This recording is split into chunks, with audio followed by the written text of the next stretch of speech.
AIDS నిర్మూలనకు ప్రతి ఒక్కరూ సమిష్టిగా కృషి చేయాలని నంద్యాల జిల్లా కలెక్టర్ రాజకుమారి అన్నారు. ప్రపంచ ఎయిడ్స్ దినోత్సవాన్ని పురస్కరించుకుని జిల్లా వైద్య ఆరోగ్య శాఖ ఇతర స్వచ్ఛంద సంస్థలతో పాటు జిల్లా ఎయిడ్స్ కంట్రోల్ విభాగం అవగాహన ప్రారంభించారు. ప్రభుత్వ ఆసుపత్రి నుంచి ప్రారంభమైన ర్యాలీ టెక్కి మార్కెట్ యార్డ్ వరకు కొనసాగింది. వైద్యారోగ్య శాఖ సిబ్బంది స్వచ్ఛంద సంస్థలు ప్రతి ఒక్కరూ బాధ్యతగా కృషి చేయడం వల్ల జిల్లాలో ఎయిడ్స్ కేసులు తగ్గాయని కలెక్టర్ అన్నారు. వ్యాధి బారిన పడ్డ వారిని వివక్ష చూపకుండా ఆదరించాలన్నారు. వారికి మానసిక స్థైర్యాన్ని అందించాల్సిన బాధ్యత అందరిపై ఉందన్నారు. ఎయిడ్స్ నివారణకు కృషి చేస్తున్న వైద్య సిబ్బంది స్వచ్ఛంద సంస్థల వారికి ప్రతి ఒక్కరికి ప్రత్యేక అభినందనలు తెలిపారు.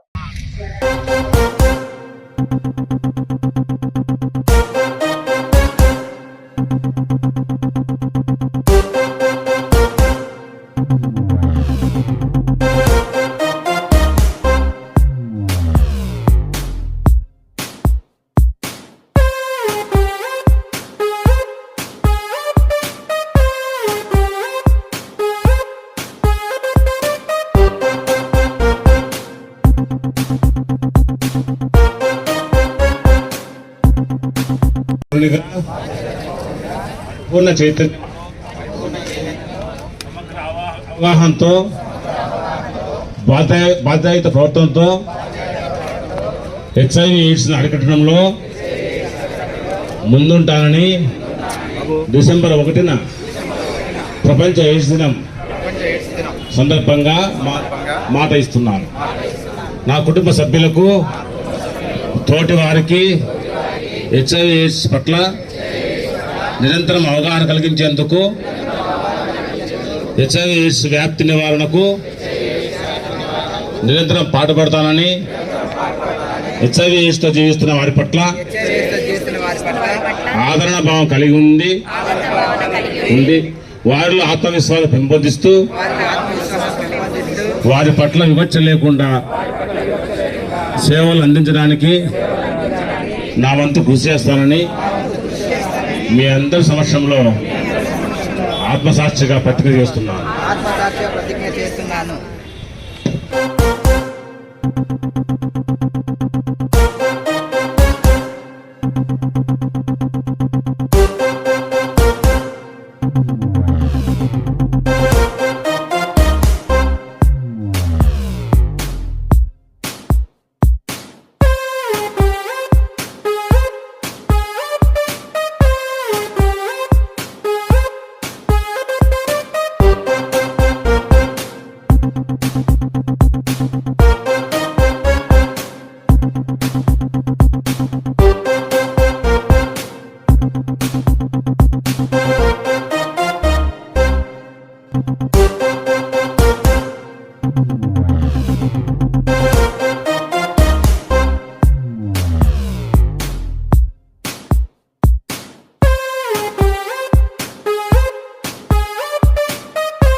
అందరికీ నమస్కారం.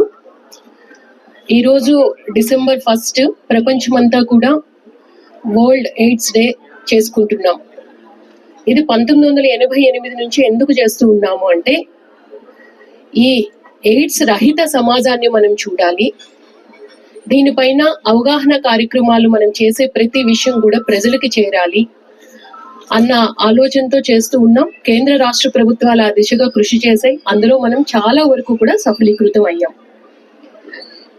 తర్వాత మనకి ఈ రీసెర్చ్ బాగా పెరిగింది. ఎక్వైర్డ్ ఇమ్యూనో డెఫిషియన్సీ సిండ్రోమ్ కాబట్టి బాడీలో ఇమ్యూనిటీ లెవెల్స్ తగ్గిపోతూ ఉంటాయి. లైఫ్ థ్రెటనింగ్ వచ్చేస్తారు. తర్వాత ఒకరి నుంచి ఒకరికి, తల్లికి ఎయిడ్స్ ఉంటే బిడ్డకి సంక్రమించే ఉంటుంది. బ్లడ్ ట్రాన్స్ఫ్యూజన్ ద్వారా వస్తుంది. లేదు అంటే చాలా మంది ఇల్లీగల్ గా సెక్షువల్ కాంటాక్ట్స్ అవి పెట్టుకుంటారు. దాని వల్ల ఈ ఎయిడ్స్ అన్నది వస్తుంది. సో ఇది ఓపెన్ గా మనం మాట్లాడగలగాలి, ప్రజల్లోకి వెళ్ళాలి అన్నది ప్రభుత్వ ఆలోచన. అందుకే దీనికంటూ ఒక రోజు మనం ఒక కార్యక్రమాన్ని అన్నది పెట్టుకుంటున్నాం. దీనికి సంబంధించి మనకు తెలుసు హెచ్ఐవి వైరస్ ద్వారా వస్తుంది. బట్ యాంటీ రెట్రోవైరల్ డ్రగ్స్ అన్నవి ఇప్పుడు మనకి అందుబాటులో ఉన్నాయి. ప్రతి ఒక్కరు కూడా వాటిని కంటిన్యూస్ గా కానీ మనం తీసుకుంటే ఎటువంటి ఇబ్బంది లేకుండా ఉంటుంది. అలాగే డాక్టర్స్ రీసెర్చ్ అంతా కూడా సఫలీకృత అయ్యారు. తల్లికి ఉన్నా కూడా బిడ్డకి సోకకుండా ముందుగానే మనం ఇది తెలుసుకోవాలి. కాబట్టి ఎప్పటికప్పుడు మనము బ్లడ్ టెస్ట్ ద్వారా ఇవి తెలుసుకోవడము చేయాలి. మన ప్రభుత్వ హాస్పిటల్స్ అన్ని కూడా మన జిల్లాలో మనకి 86 ఉన్నాయి government hospitals. Right from primary health care నుంచి టెర్షరీ హెల్త్ కేర్ వరకు ప్రతి చోట కూడా మనం ఫెసిలిటేషన్ చేస్తూ ఉన్నాం.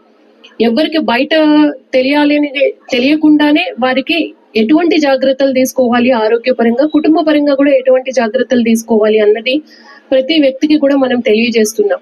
సిగ్గుపడాల్సిన అవసరం లేదు. ఫెసిలిటేషన్ సెంటర్ కి రండి, మందులు అందుబాటులో ఉన్నాయి, తీసుకోండి. వేరే వ్యక్తికి అది సోకకుండా చూడాల్సిన బాధ్యత మనందరిపైన ఉంది.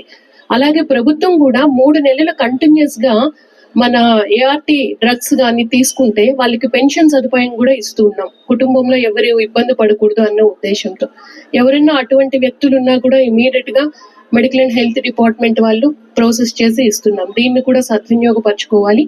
ఈరోజు చాలా మంది మెడికల్ అండ్ హెల్త్ డిపార్ట్మెంట్ వాళ్ళు, అలాగే medical college students and paramedical staff, ప్రజలు, ఎన్జిఓస్ అందరూ కూడా పాల్గొన్నారు ఈ అవగాహన కార్యక్రమానికి. వారందరికీ కూడా నేను అభినందనలు తెలియజేస్తూ, నాన్ గవర్నమెంటల్ ఆర్గనైజేషన్స్ చాలా ఎక్కువ కృషి చేశారు జిల్లాలో. వారికి కూడా ఇటువంటి ఒక కార్యక్రమం పైన శ్రద్ధ పెట్టి జిల్లాని ఎయిడ్స్ రహిత జిల్లాగా చూపించడానికి ప్రయత్నం చేస్తున్నందుకు వారికి కూడా నేను అభినందనలు తెలియజేస్తూ ఉన్నాను. ఎలా ఉన్నారు? నేను మీ కిరాక్ సీత.